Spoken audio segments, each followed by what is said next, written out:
U redu kantonalni derbi sa Slobodom čekao 2 godine. Ipak svečarsko raspoloženje u gradu Zmaja od Bosne bilo je miljama daleko jer je Zvijezda u 26. kolu Premier lige morala iskoristiti prvu meč loptu za opstanak. Iako je imala prilika i veliku želju, na kraju nije uspjela, a evo i zašto. Otvaranje susreta pripalo je odlučnijem domaćinu, pa je u 9. minuti viđeno prvo uzbuđenje pred golom Slobode, no Gađo se nije snašao.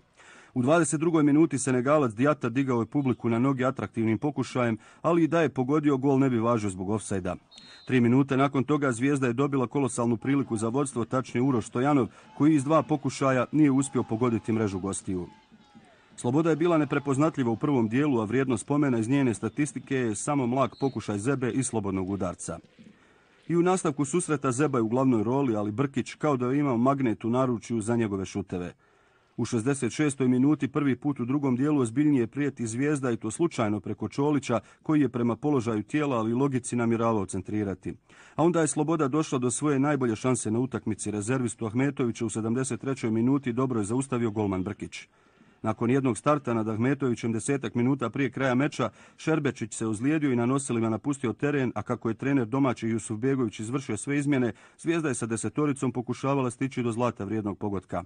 U sudijskoj nadoknadi 2 puta je bila blizu, no u oba navrata oprezan i siguran na golu Tuzlaka bio je Kenan Pirić. Završilo se 0:0.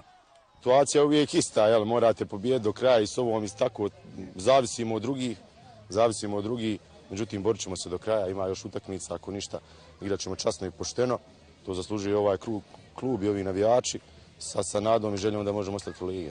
Drugo poluvreme je bilo malo nešto bolje nego prvo, generalno nisam zadovoljan.